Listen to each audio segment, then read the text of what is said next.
Taiwan, I'm Yvonne. Thanks for joining us. Net foreign investment into Taiwan's financial markets broke a single-month record in November. The country's financial watchdog said over $11 billion flowed in that month. It says cooling inflation in the U.S. and poor U.S. stock market performance has renewed interest in emerging markets. It adds that Taiwan's stock market is viewed as stable, with its main index rising 23% so far this year. Trained to be a high-tech chips technician in 10 days? It may sound too good to be true, but a community college in the U.S. state of Arizona is doing just that. Joyson visits the school that's pulling talent from places you least expect. This is the pneumatic one which goes from here. Scanning for bugs in a machine. These students are learning the skills needed to work with semiconductors, the advanced chips that power all modern electronics. Most of them haven't studied engineering or chemistry before, but as tens of billions of US dollars pour in to grow the American chips industry here in the US Grand Canyon state, Arizonans from all walks of life are looking to join the high-tech field. Once I heard about the CHIPS Act and all the different things that's coming to Arizona, I definitely had to make the jump, career jump. For me, it's more of trying to read where the future's going, especially here locally. I just see the importance of that industry growing a ton over the next 10 years. They're here at Maricopa Community College for Quick Start, a 10-day program to become a semiconductor technician, zero experience necessary. Technicians are crucial entry-level manpower in chip fabs, with about 7 technicians to every engineer. And teaching these budding talents, industry experts like Tanya Manning and Gary Burley, both engineers from Intel, the U.S. chips giant that's building 2 new factories in the state alongside Taiwanese chip giant TSMC. The expansion of the competing chip firms is fueling growth here, encouraging volunteers like Manning and Burley to share their knowledge. And they say more talent, regardless of background, is needed for these investments to pay off. There's still going to be a big need for manufacturing technicians specifically to come in and work in those factories, and a program like they have here is what's kind of helping feed that need. TSMC has started doing a lot of their hiring for their facility, but Intel really hasn't even really started in earnest yet. The program's seen strong enrollment from those aged 40 to 65, as well as women and minorities, all looking for a career boost. Instructors say their main goal is to give students confidence, admitting the high-tech chips world can be daunting. That's why they're giving them a look into what goes on in a chips fab and equipping them with the basics, from the proper way to dress to how to use essential tools.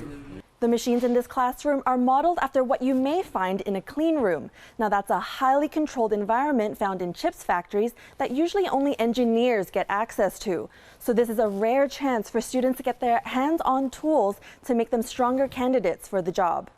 For Leah Palmer, one of the pioneers behind the program, it hasn't been easy convincing tech corporations to consider late bloomers in tech. But with Intel, TSMC, and other major investors expecting thousands of jobs to be filled here in Arizona, she says there's new traction. Industry realizes that they need us. So right now with TSMC, we've been meeting with them weekly for days. We've had to convince industry that someone that is at a technician level should be on their watch to be their next engineer and their next CEO. With more positions open now than people to fill them with, educators are wanting to get more students through the door. The goal is to empower them to work in high-tech, even if they got their start from a 10-day course. Justin Wu and Joyson in Mesa, Arizona for TaiwanPlus.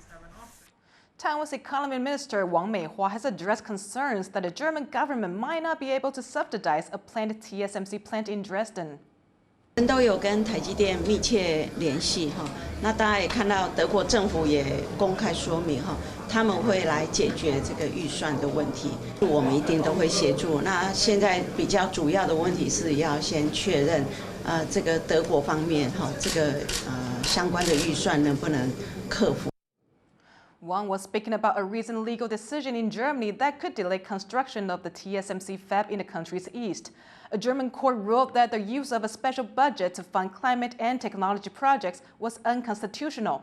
This includes subsidies worth around $5.4 billion earmarked for the fab. The plant would be TSMC's first in the EU. It's expected to open in 2027. Taiwan is the only country in Asia with an open civic space. That's according to a new survey released by a global alliance of civil action groups. In its People Power Under Attack report, the alliance named Taiwan as one of just 37 countries worldwide that it considers open. It's the only one in Asia for the 5th straight year. The report finds civil freedoms generally worsening worldwide, with only a tiny fraction of the world's people living in open societies. Freediving legend Alexey Molchanov visited Taiwan for the first time this year to attend Deep Week, the world's biggest freediving festival. Our reporter Chi was there to meet him. This is the last breath Alexey Molchanov will take before descending over 100 meters into the ocean's depths and returning to the surface over 4 minutes later. The Russian is hailed as the world's best living freediver. In 2023 alone, Molchanov has set over 10 new freediving world records. The most daring of all was making this 156-meter descent with added weight. He then swam back up with the monofin in 4 minutes 27 seconds, all in one single breath. To date, Molchanov holds over 30 world records. Every year, I have some goals to set the records, and then you have some shortcomings and problems, and then you just find a way how to fix that. It's all about end result, and it very much depends on ability to execute in this moment with the best efficiency and not waste any oxygen.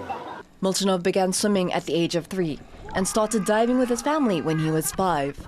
Since then, freediving has been a central part of his life. And I think this adventure combined with challenge and freediving is an exploration of yourself as well, of your own abilities to relax.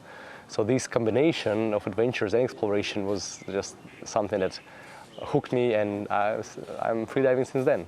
After diving and setting records all over the world, this year Molchanov traveled to Xiaoliuqiu, a small island off the south coast of Taiwan, for the world's biggest freediving festival, Deep Week.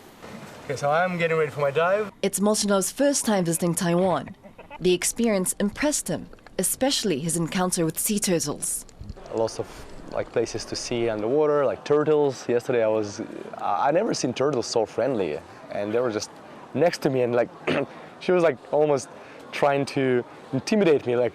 During the week-long event, Molchanov talked about what it's like to be deep in the ocean, pushing himself to his limits. It can be a 100-meter dive, but if it's something it's not a best result for me, if it's 60, 70, 80% of my best result, then I can allow a bit of slack. I can allow a bit of thinking and wondering and dreaming. There's a lot of beauty, a lot of new sensations in terms of gravity, and then it's just beautiful to experience that. You focus on this experience in depth, and it's just enjoyable. He also shared with other freedivers his experiences and what the sport means to him. In freediving, it's being aware of what's going on around you, understanding the environment and understanding your own body, and being very sensitive to what's going on inside of you. This is the essence of freediving, being sensitive, being aware, and understanding what is your limit. Freediving may seem to many like a dangerous extreme sport, but for Molchanov, it is about much more than the physical challenge. For him, it is fun, adventurous, and competitive. But most importantly, it's about diving deep within to better know yourself. Scott Huang and Chi for TaiwanPlus. Thank you for watching What's Up Taiwan. Before we go, check out photographer Mika Ninagawa's latest exhibition, Eternity in a Moment, on display in Tokyo. I'm Yvonne. Take care, and I'll see you next time.